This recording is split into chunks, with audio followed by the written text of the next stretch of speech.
Internet, you're normally on top of things. How come nobody has said anything about a 3070?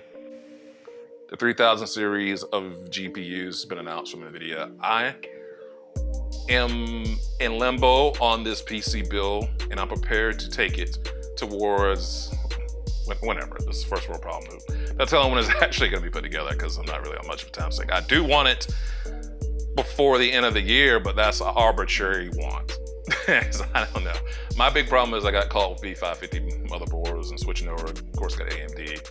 I did not plan to get a 3000 series because it would be more powerful than 2080, which in my brain said more expensive as well. I did not factor in the 3070. This is almost somewhat of a rant tangent, which is going to be in the 5-ish. But the other part of that is I don't believe Nvidia's numbers from their charts. I'm skeptical on their numbers. And I'm also aware early adopters get screwed. So I'm going through that with the motherboard situation. I do not see me hopping on that graphics card immediately.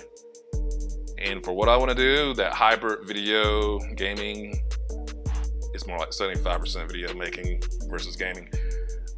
The incredible GPUs, I could use it, but I will rock this 2070, I suppose, until it gets put inside. But that 3070, I did not know was on the way, and that would have maybe made me pause and change the thought a little bit if I knew the 3070 was coming. And I kept hearing 3000 series, higher end. Did not factor in how it will be filled out, and there'll be the partner supers and everything along those lines. But I dig it. If it works as advertised, got to see some more tests on that. And the only thing that really hasn't changed in PC building too much lately has been memory, power supplies. They've been price gouged with the global situation, but everything else has just been getting updated. CPU, motherboard, of course, the GPU. RAM and power supplies set sort of still, which I'm okay with. So what that just means is you kind of have to wait until things get fully test reviewed and see what's all compatible. PCPartPicker.com has been invaluable as far as trying to see what parts will work with these computers and what parts will work maybe not as well, because even a lot of these companies own websites, which this is kind of a complaint video all of a sudden, isn't it? Even the company's own websites are not doing a good job, in my opinion, of updating you on what is compatible.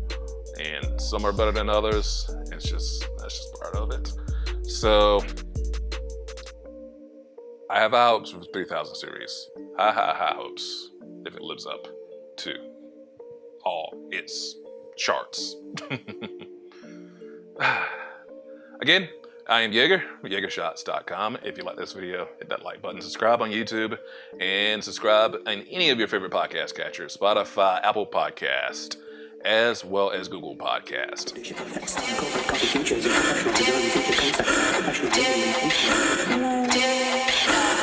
Hello.